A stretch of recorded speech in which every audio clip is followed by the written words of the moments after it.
A equipe do Jornal da Band foi ao interior dos Estados Unidos, berço dos Mormons, para mostrar a religião que mais cresce no Brasil. É a primeira de uma série de reportagens especiais de Fábio Panunzio que você acompanha a partir de hoje.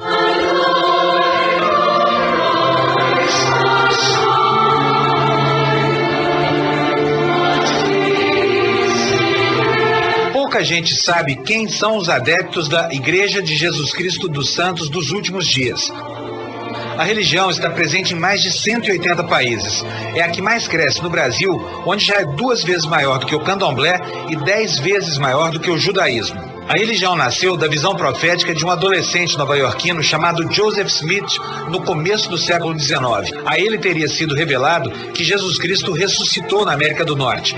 Para alguém que não acredita que Cristo não saiu ali da Palestina, é só ler no Novo Testamento quando ele disse: tenho outras ovelhas que não são desse aprisco. Se você ler o livro de Mórmon, você vai encontrar a explicação. Estavam aqui nas Américas.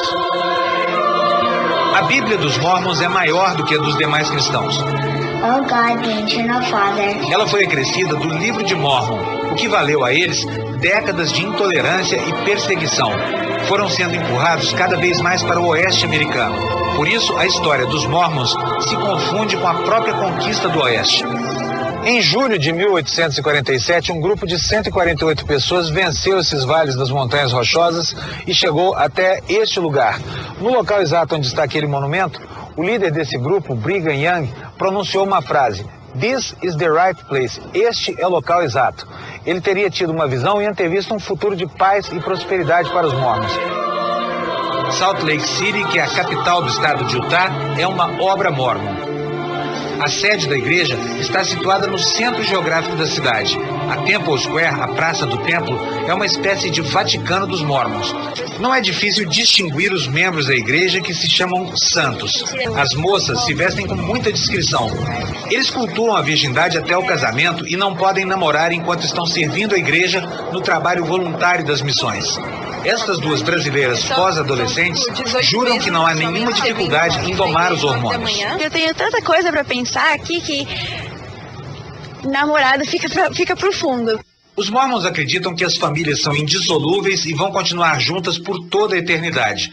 Pelo menos uma noite por semana, pais e filhos se reúnem para cantar, discutir textos bíblicos e orar. Dentro do lar é importante ensinar esses princípios e os pais têm que dar o exemplo para os filhos. Jeff, por exemplo, morou na Bahia, de onde jura que saiu tão puro quanto chegou. Nós já decidimos que nós não vamos fazer coisas como relações sexuais antes de nós casarmos. Para a irmã dele, Christy, a igreja faculta um outro tipo de missão. E as mulheres têm que ser mães, têm que ter filhos.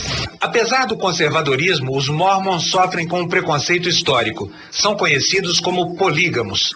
Elder Costa explica que no passado a poligamia foi realmente admitida pela igreja. Hoje, no entanto, o adultério é um pecado tão grave quanto o homicídio. Inclusive, na igreja, se um homem tiver uma outra mulher, ele vai passar por um conselho disciplinar na igreja. No Jornal da Band de amanhã você vai conhecer o bilionário programa de ajuda humanitária da Igreja dos Mormons e também um alimento milagroso que já salvou milhares de crianças na África. Fábio Panunzio, de Salt Lake City, para o Jornal da Band.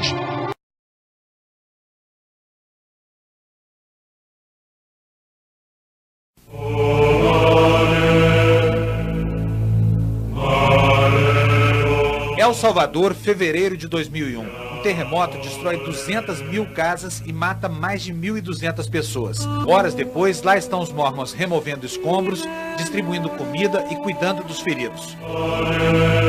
15 de agosto passado, um terremoto devasta o sul do Peru.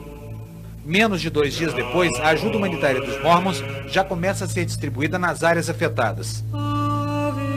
Mas por que os Mormons são sempre os primeiros a chegar?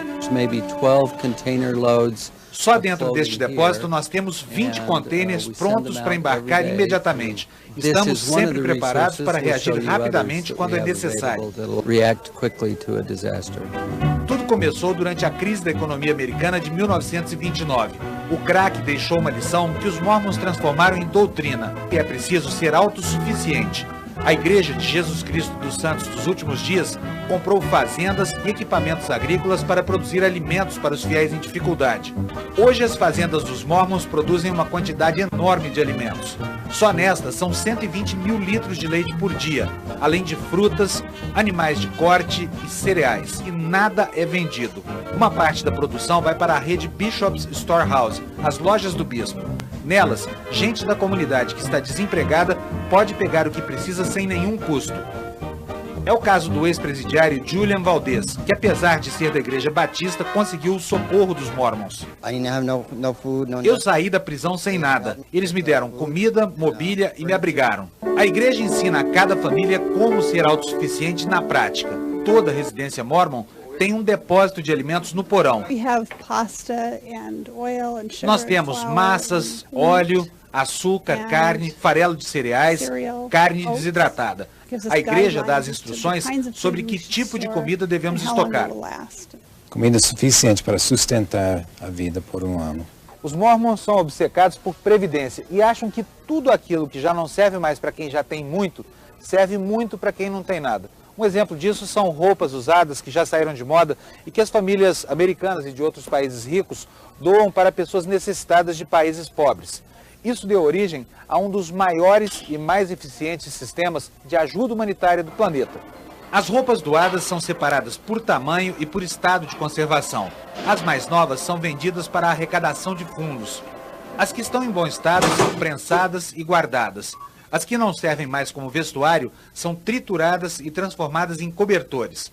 A Igreja dos Mormons mantém vários programas de ajuda humanitária, mas nada impressiona tanto quanto os efeitos do Atmit. É um composto de açúcar, leite em pó e sais minerais fabricado especialmente para alimentar populações subnutridas. O autor da fórmula diz que as quase 3 mil toneladas fabricadas desde 2003 já salvaram milhares de vidas. Entre os milagres provocados pelo Atmit, a recuperação desta criança da Etiópia. Quando começou a tomar a mistura, ela pesava apenas 9 quilos. 6 meses depois, já havia atingido o peso ideal e estava completamente saudável. Agora, uma lição para as ONGs brasileiras. Todos esses programas são mantidos exclusivamente com a contribuição dos fiéis. A Igreja dos Mormons não aceita dinheiro de governos. Amanhã você vai conhecer melhor os missionários mormons, os jovens de 20 anos de idade, que são os maiores responsáveis pelo crescimento vertiginoso da igreja. Fábio Panunzi, de Salt Lake City, para o Jornal da Band. Na série especial sobre os Mormons, você vai descobrir como esta religião dobrou o número de fiéis no Brasil nos últimos 5 anos. Foi por causa do Brasil. A expressão no rosto de Wayne Beck não consegue esconder a emoção que ele está sentindo. Na tela da TV, é a vida dele que serve como tema ao filme Brasil do Oscilar. Eu gostaria que vocês vissem este país. Wayne Beck chegou ao Brasil em 1938, 15 anos depois que o primeiro missionário mormon pisou no país. Foi morar na região sul. E adivinhe qual foi a primeira coisa que ele aprendeu? Eu aprendi alemão primeiro. No Brasil? No Brasil. Estava lá no sul, onde eles falavam alemão. Desde então, 3 gerações da família Beck já viveram no Brasil. Todos os anos, mais de 20 mil jovens repetem a saga da família Beck. São enviados pela Igreja de Jesus Cristo dos Santos dos Últimos Dias para os locais mais remotos do planeta. Os pais ficam excitados com a chegada deste momento. Vai ser duro ficar longe, mas meu filho vai treinar para ser um bom pai e um bom marido quando voltar. Desde sua fundação, há 177 anos, a Igreja dos Mormons já formou mais de 1 milhão de missionários. Este aqui é o principal centro de treinamento. Todos os anos, 20 mil jovens passam por aqui, aprendem a falar mais de 50 línguas e saem pelo mundo levando a mensagem da igreja. Eles são os principais responsáveis pelo crescimento da religião dos Mormons.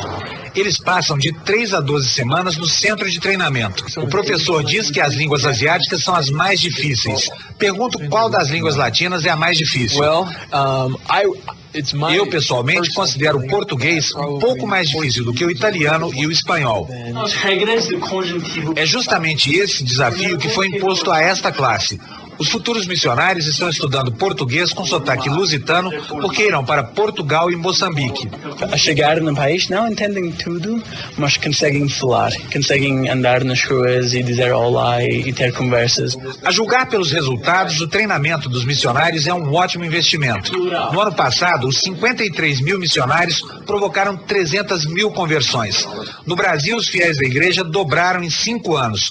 Quando retornam das missões de 2 anos no exterior, os mormons se tornam guardiões dos países onde viveram. E jamais desistem de converter. Que o diga o velho Wayne Beck, que não desiste nem diante do ceticismo confessado de um repórter agnóstico. O que é você na sua igreja? Eu não tenho uma igreja. Então, pode entrar. No Jornal da Band de amanhã você vai conhecer o maior banco de informações genealógicas do mundo.